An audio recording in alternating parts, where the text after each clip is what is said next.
So there's a new Netflix movie called Mute that's done by David Bowie's son, Duncan Jones, and I love two of his movies. I guess my dude at some points binged the Cloverfield films, because for this new one he decided to make a sequel, slash not sequel, but in the same universe movie to Moon with this movie that he has on Netflix. Now, I don't think it was the worst thing in the world, right? But that's probably because I watched it from my couch. But even though I don't think it's the greatest thing that's out there, do I agree with the hate the critics are giving it, especially with this new agenda?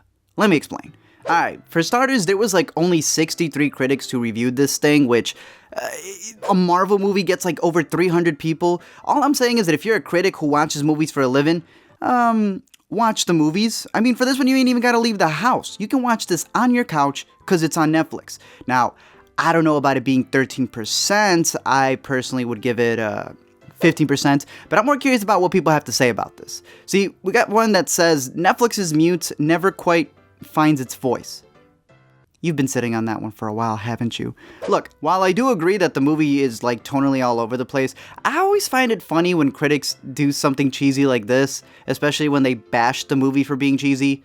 Then they deliver this headline: Paul Rudd and Justin Theroux. Wait, what the? Oh, damn. I guess this is what happens when Aniston leaves you. They do their best to have fun, but the movie's miserable tone is actively competing against them at every turn. You know, what, David Sims from The Atlantic? You are completely right. One gets the sense that Jones has a lot he wants to say, but his film, like his protagonist, never quite finds its voice.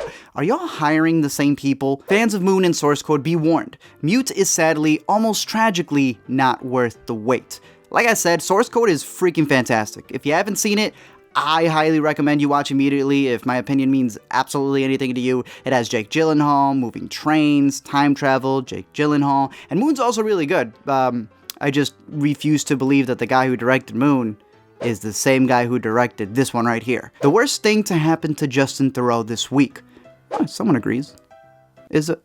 Oh, okay, different guy. The main problem with Mute is that it doesn't use its technologically advanced backdrop to say anything new. Now, I don't think futuristic movies have to say anything new. I mean, like a bunch of these critics also loved Blade Runner 2049, which I also think is fantastic, but I mean, Westworld already covered all that. I think it's all about how you execute the movie, which, you know, Mute does some cool things, but then, you know, this dude is writing on a pen and paper in the future like he's Steve from Blue's Clues. This derivative sci-fi thriller about a missing woman struggles to find its own voice. Why do you... No wonder you call yourselves the Daily Mirror. Jones is clearly striving to develop something fresh out of well-trodden material, and Mute at least exhumes Jones' stature as a notable auteur. I think maybe if, like, the fans of Moon didn't continuously hear it being marketed as it being connected to Moon, even though it's just like a random news clip that appears, then maybe they would have liked it a bit more. Blade Runner's kinky what Mute lacks in originality, it makes up for in risky storytelling and unpredictably grimy plot decisions. Meh. Are critics allowed to use meh?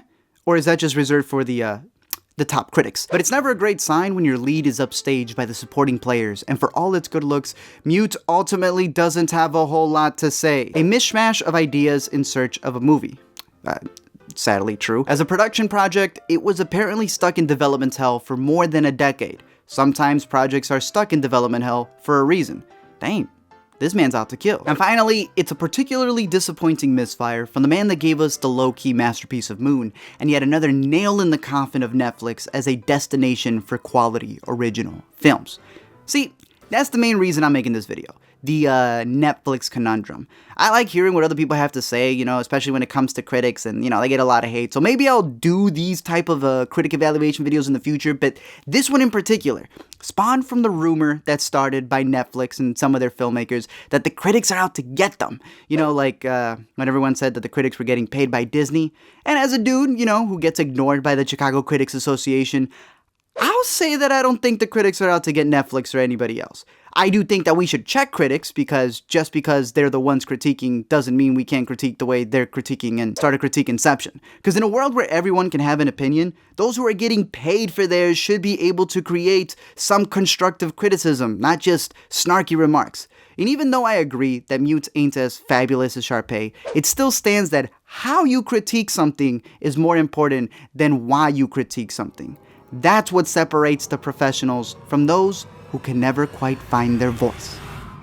Damn, I should get a job at Polygon. Thank you guys for watching this video. I'm curious to know your thoughts. Definitely let me know down below in the comments section what you want me to cover next, your thoughts on Mute, anything other, you know, dealing with movies and stuff like that. If you like this, like looking back at Critic's things, because I think it's interesting to see, you know, the people who kind of have a stamp on whether the movie's good or not in the internet sphere because they have those credentials, to seeing whether, you know, even if they're right or wrong, what they're saying, is there any merit to it? Let me know your thoughts down below. Don't forget to comment, like, and subscribe, and you too can be a top critic on Rotten Tomatoes.